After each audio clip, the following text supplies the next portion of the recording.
laut di sana. Dia mulai heboh-hebohkan di sana lagi. Tapi kenapa? Karena Chaplin ingin menguasai tambang itu, balik lagi. Ya, jadi di peak ada Chaplin, jadi di belakang dia ini Chaplin terus, ini bahaya sekali. Gorengan, Chaplin tidak dapat kesempatan lagi. Apa bisnis-bisnis yang kemudian dia bisa nikmati, karena semua yang dipercayakan kepada dia hancur kan, bergelombang semua. Lagi debat-debat Islam Kristen itu, Egy Sujana udah kayak gitu Aduh, lagi, Pak Putih. meledak-meledak.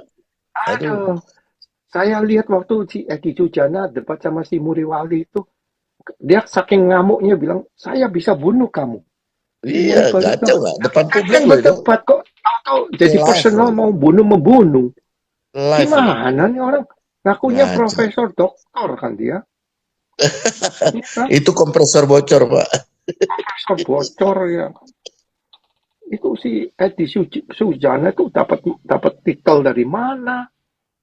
Aduh, Aduh, ngomongnya ngaco. Aduh, orang kayak gitu dimasukin TV, saya bingung deh. Makanya itu IQ 60 ya the by produknya ya begitulah. kalau mereka mau, mereka bisa atur semua PAUD itu bisa ngomong bunuh Ahok, bunuh Iya, Ahok.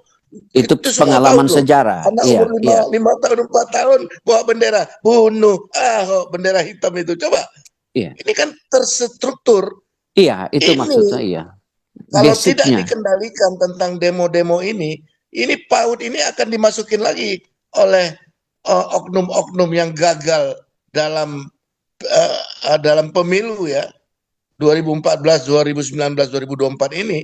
Mereka akan biayai lagi untuk supaya PAUD-PAUD ini buat lagi kata-kata tangkap Jokowi, tangkap Jokowi. iya, aduh, saya nggak habis pikir gitu. Saya nggak bisa.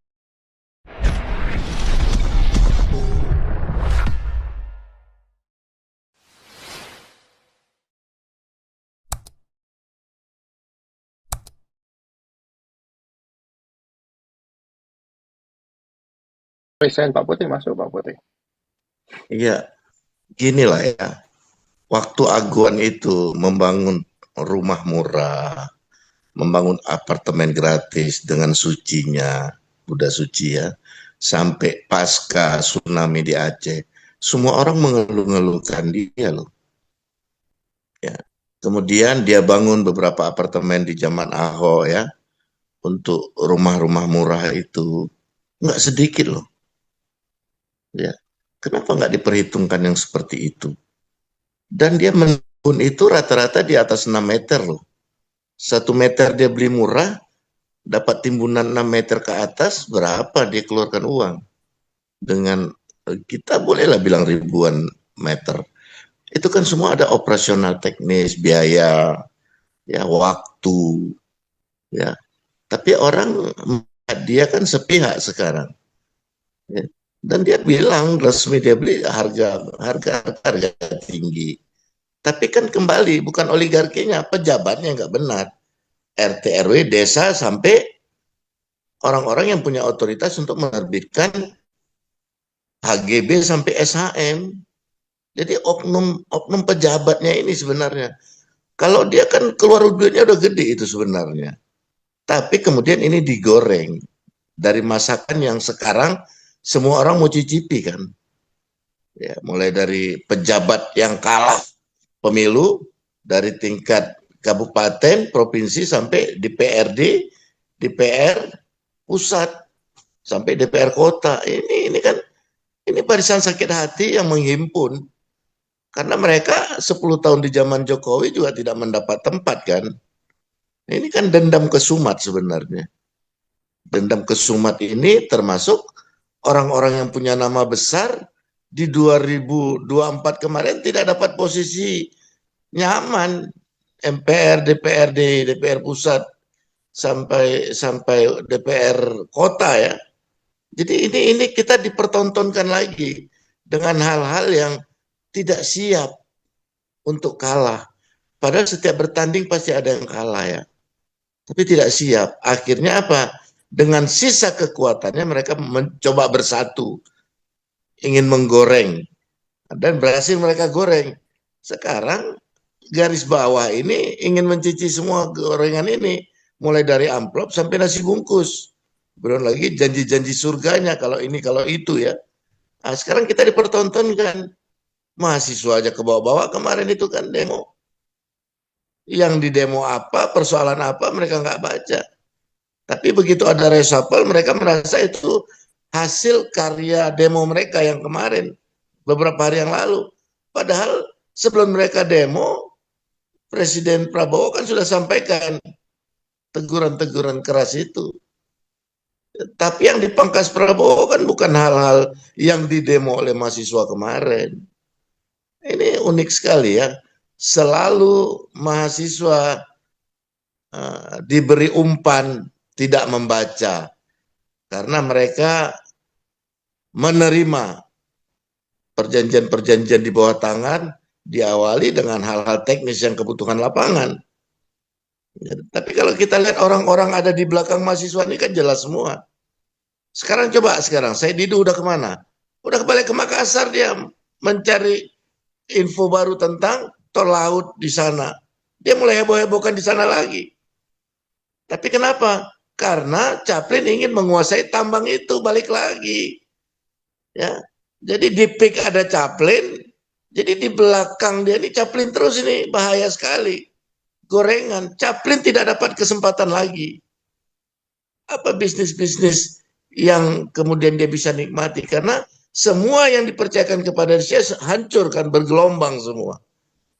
MBS dan grupnya kan jelas-jelas ditulis itu perusahaan grup dia yang membangun MBS itu hasilnya seperti apa? Semua kita tonton tentang 30.000 megawatt yang diberikan oleh SBY untuk dikelola oleh dia. Mana listrik-listrik yang konversi energi yang dijanjikan itu mangkrak semua kan? Nah, cuman kan seperti komplek atlet yang disentul itu kan belum ada sampai hari ini siapa dalangnya. Kalau saya bilang nggak jauh-jauh begitu-begitu juga itu kok. Kenapa komplek atlet hanya PT Duta aja yang terdakwa?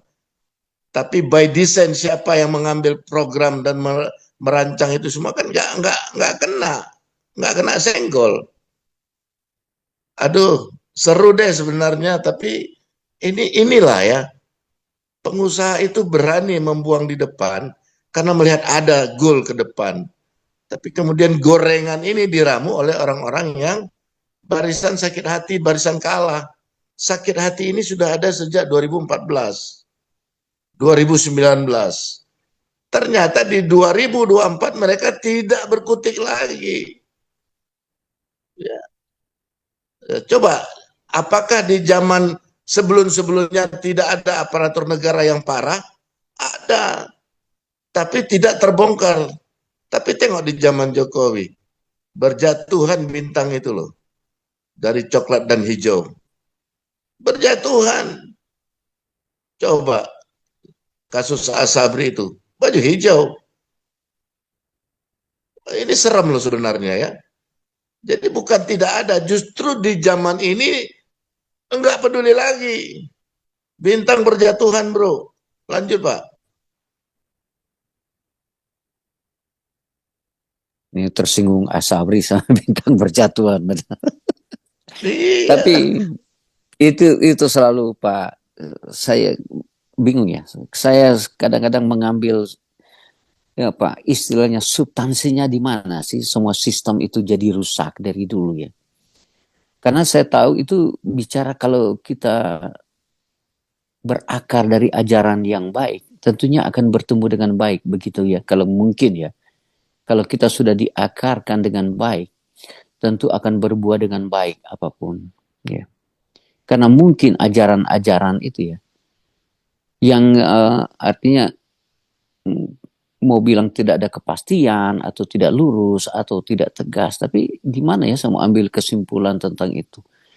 Atau memang itu adalah satu kutukan? Saya bingung Pak Putih yang mau menjelaskan itu, karena kita sudah menghadapi pengalaman sejarah kan dari zaman dulu lah. Persis. dijanjikan dana pembangunan, tapi kenapa tidak terbangun? Kenapa fenomena itu aja yang berulang? Bicara korupsi lah Pak, penyalahgunaan inilah. Itu sudah dari 30 tahun lalu lah, 40 tahun lalu. Sampai sekarang itu aja yang dibahas. Oleh sebab itu saya kadang-kadang mau cari solusi, teman saya yang pintar mau jawab itu asal dari mana gitu bisa kerusakan negara kita. Saya selalu Pak, bukan itu ya, saya selalu orang mau marah sama saya atau apa, saya setuju aja. Saya pikir itu karena budayanya, saya bilang budayanya Islamnya ini. Karena saya dari kemarin baca-baca buku, ya baca-baca buku yang lulusan-lulusan prof, doktor dari universitas-universitas Islam, Muhammadiyah. Saya baca-baca itu tulisannya sama itu. Kebencian berakar dari mana, iya kan? Akar dari mana? Dia memuja zaman kejayaan. Baru dia bawa lagi sejarah masalah 3G itu. Cuma itu aja dia diulang. Nah, yang sebenarnya hilangkan tuh rasa kebencian itu. Kita masuk ke dunia baru untuk membangun gitu. Itu pikiran saya karena ya tadi lagi saya baca di itu yang saya catat itu masalah kafir mengkafirkan harus dibunuh gitu. Memang benar kalau mau netralisasi ke negara kita boleh tapi di negara dunia luar sana mereka tetap kompromi bagaimana orang kafir harus dibunuh. Nah itu persoalannya. Tapi di negara kita bolehlah Anda netralisir dengan cara itu kok pengalaman sejarah dulu begini-begini itu. Tetapi barangkali ya saya bagi pemahaman saya, barangkali di Arab Saudi itu sudah dihapus barangkali. Yang juz itu yang bilang orang kafir harus dibunuh dan lain-lain. Di sini kan kita tidak tahu. Iya kan, di anak pendidikan anak-anak sekolah dasar kan saya nggak tahu. Apa buku kuning itu diajarkan secara ketat. Iya, notabene kurikulum mereka sedikit tertutup. Memang kalau kurikulum nasional terbuka. Tapi tidak tahu ekstrakurikulernya kan. Ya itu Pak Putih, saya susah Pak Putih. Saya selalu dasarnya itu saya begitu. Substansinya dari mana dasarnya itu. Saya selalu basicnya itu gitu. Landasan pijaknya mereka terstruktur Pak. Mereka terstruktur Pak. Kalau mereka mau, mereka bisa atur semua PAUD itu bisa ngomong bunuh Ahok, bunuh Ahok. Itu pengalaman sejarah. Anak umur 5 tahun, 4 tahun bawa bendera, bunuh Ahok, bendera hitam itu. Coba. Ini kan terstruktur. Iya, itu maksudnya iya. Kalau tidak dikendalikan tentang demo-demo ini PAUD ini akan dimasukin lagi oleh oknum-oknum yang gagal dalam pemilu ya 2014, 2019, 2024 ini mereka akan biayai lagi untuk supaya PAUD-PAUD ini buat lagi kata-kata tangkap Jokowi, tangkap Jokowi. Iya, saya nggak habis pikir gitu. Saya nggak habis pikir. Tahu apalah anak 5 tahun ini, aduh. Itu landasan saya berpikir, saya ya. Kadang-kadang sulit. Yang menakutkan lagi Pak Putih itu anak-anak itu waktu marching bunuh Ahok itu kan sekitar umurnya 7-8 tahunan deh. Berarti sekarang udah teenager kan, udah remaja. Iya, di atas 20 tahun. Otaknya kan udah tertanamkan itu ide-ide kebencian. Benar. Kebencian itu bertumbuh. Iya, benar itu dasarnya udah ditanamkan. Apalagi anak-anak waktu itu disuruh pegang senjata mainan kan. Waduh, benar. Iya, itu apa bagaimana ya? Karena kita kalau buka di YouTube itu akan bisa kelihatan ulang anak-anak itu di situ. Iya. Itu waktu itu kok si KPA kok nggak ngomong apa-apa Pak Putih ya? Aneh. Komisi aneh banget Pak. Aneh banget itu. Jangan. Si Merdeka itu aneh. Namanya aja Merdeka Pak. Nah, KPA juga harus ngomong kan waktu itu. Kan ini urusan anak. Ya, udah disusupin Pak. By sponsor juga Pak. Kalau Pak, ada yang sponsorin dia bergerak Pak. Kedua Pak Putih macam Tribun, macam TV One ini kok KPI dong, KPI ya, penyiar, kok nggak ngomong apa-apa Sensor itu film kan? ya. Sensor Ya kan, kalau sensor itu kalau kamu nggak kalau berjalan, Pak. kalau you dengerin berita dari TV One atau Tribun, terus kita bandingkan dengan berita yang berbahasa asing itu 180 degree kadang-kadang. Berbeda, berbeda, Pak. Nah, jadi mereka punya interpretasinya kok bisa berbeda gitu. Jadi mengarah ke ini apa namanya pencitraan ke satu, ya kan? Dan rating Kedua, mereka naik, Pak. Rating mereka naik karena otak 60% tadi, Pak. iya. Yang dengar. Ya memang kan Kati Barat bilang katanya kalau yang bad news sells, jadi yang berita-berita yang nggak benar itu yang terjual kan gitu. Terjual. Aduh. Makanya kalau berita-berita bagus kan, nah siapa yang mau nonton? Kalau kita lihat koran-koran dulu, Pak, yang paling laku itu koran pagi, Pak. Di situ ditulis diperkosa, ditodong. Itu yang paling laku dicari, Pak. Untuk cari nomor buntut, Pak. Kejadian apa paling banyak di koran ini?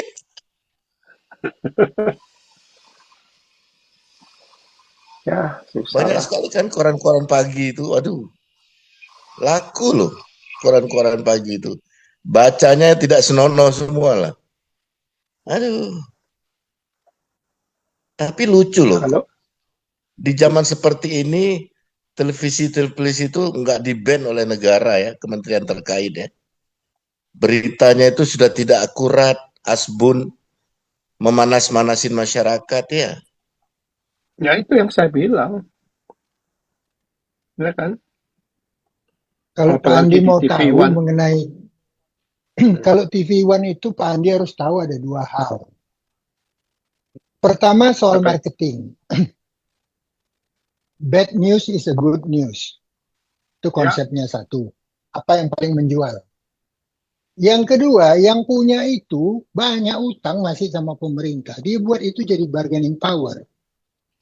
Lu nggak kasih gua Aduh, kelonggaran, gua pencet telur lu gitu.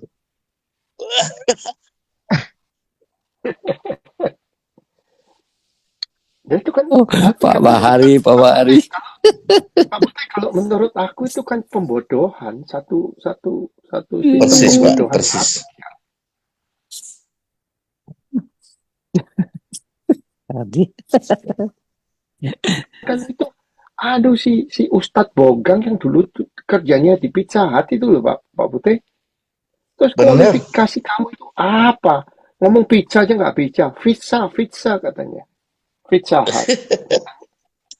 Orang-orang kaliber gini ditontonin di TV nasional. Mim- Itu kalau saya bilang itu pembodohan massal itu. Ya kan? Nggak mendidik. Tapi ya gimana, yang itu yang Pak Pari bilang ya bad news is a good news. Bad news is selling, yang terjual, ya kan. Kenapa tadi?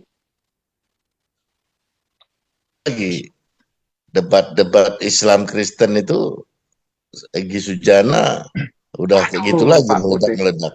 Aduh, Aduh, saya lihat waktu si Edi Sujana debat sama si Muriwali itu, dia saking ngamuknya bilang, saya bisa bunuh kamu.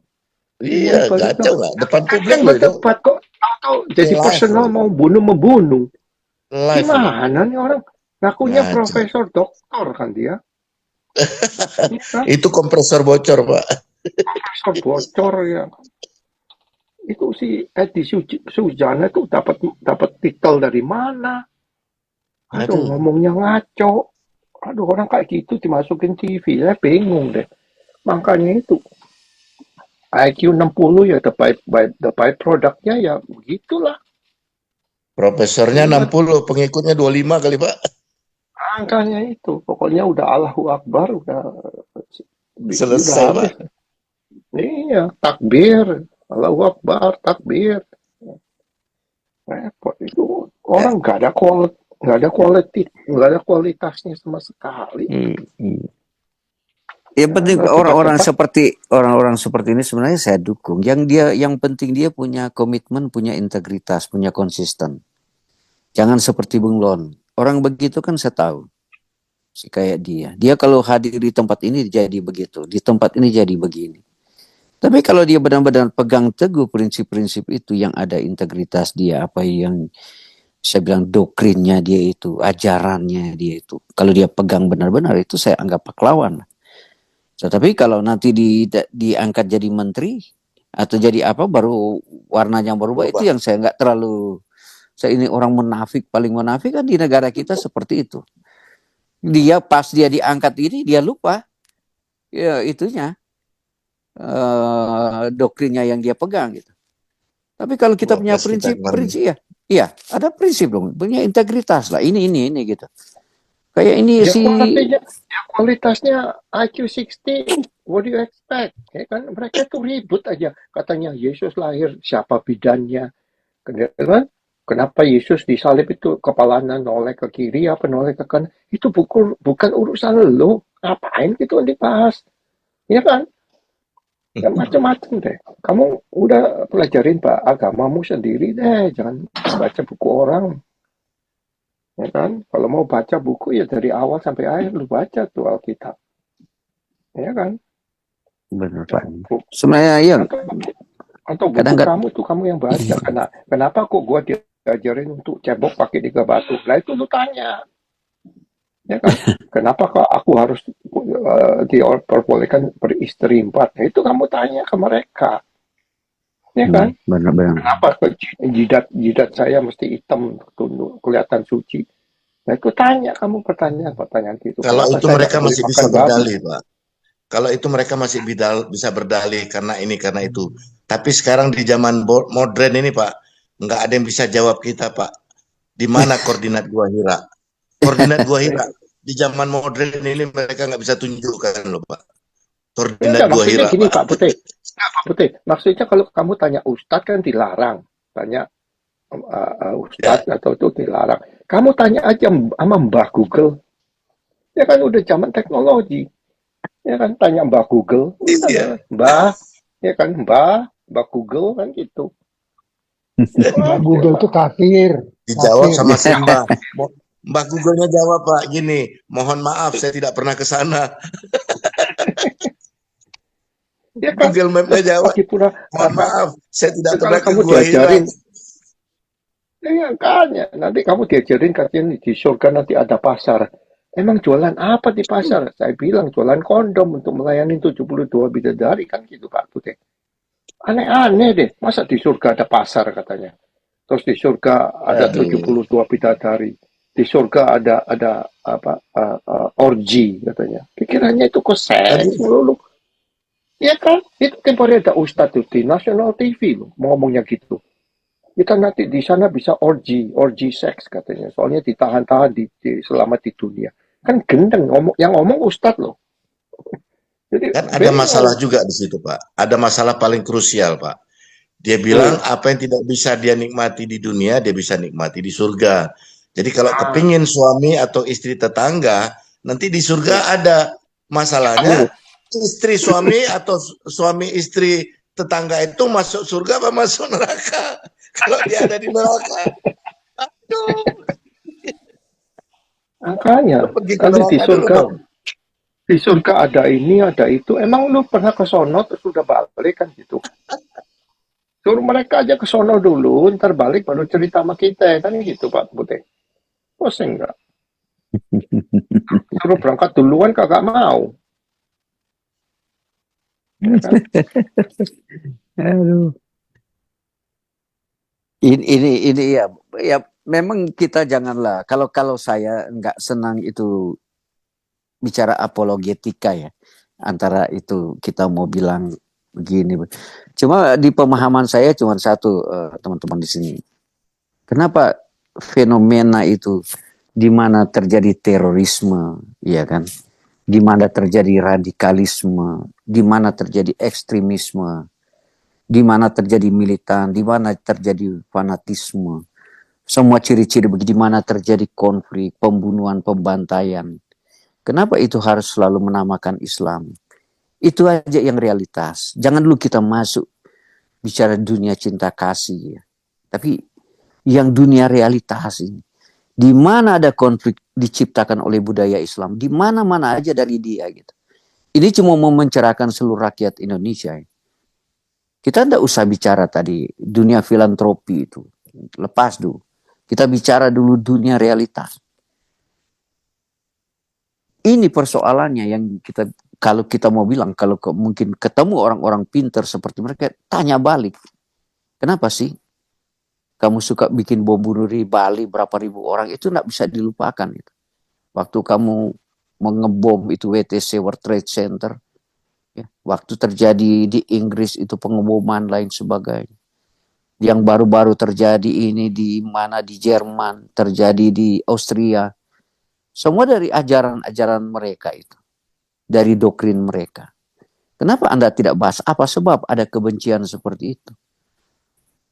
Ini persoalan yang benar-benar substansi. Ya, kita harus benar-benar diskusikan gitu. Kalau persoalan you mau percaya tidak percaya, itu urusan Anda lah, saya bilang. Kalau you mau percaya kepada Islam, urusan Anda lah, percayalah. Tapi persoalan kita mau diskusi tentang itu. Kenapa? Karena diajarkan kan, umpamanya mereka kata, hai orang-orang beriman, ya kan? Bunuhlah orang-orang kafir yang di sekitar kamu itu. Ya, dan hendaklah mereka memenuhi kekerasan daripadamu. Dan ketahuilah bahwasanya Allah bersama orang-orang yang bertakwa. Itu kalau sudah ditanaman bagaimana?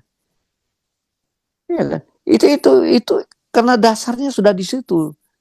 Ini benar-benar. Pak Teddy. Iya Pak, iya Pak Bari. Iya.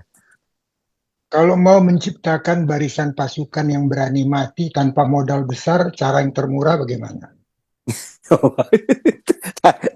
Itu pengalaman Pak Putih. Tanya Pak Putih, saya nggak mampu jawab lagi.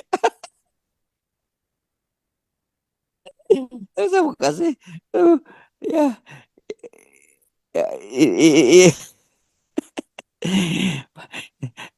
Pak Putih bagaimana Pak Putih?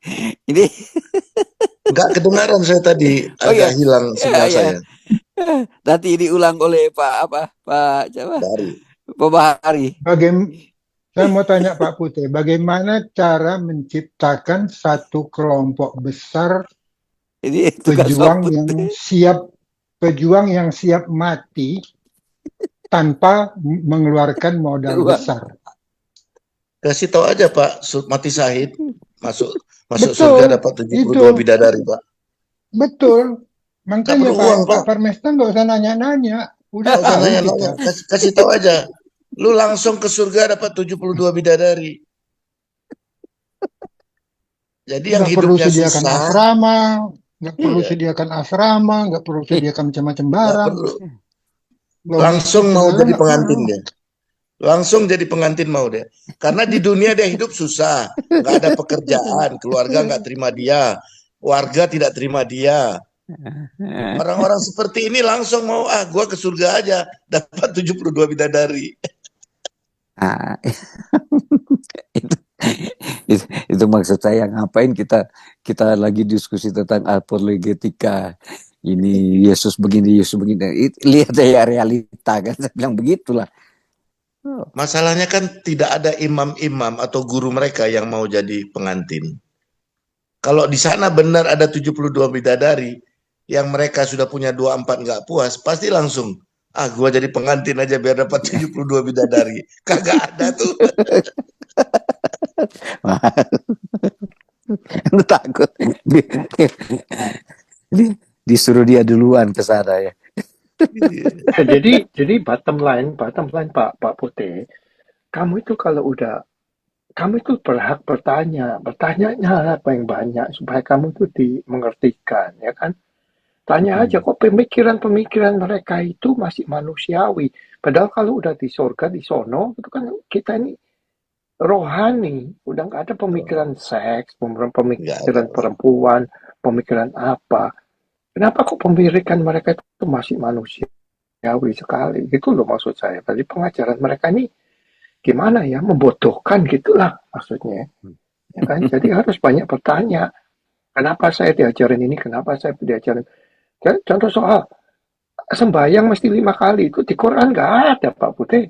Nggak ada Katanya kan kok. 3 kali. 3 kali. Cuma. Kenapa 5 kali? Ya kan? Nah, ini ada Pak, kasih kesempatan dulu ini Pak, Kemar Rakyat. Ayo masuk.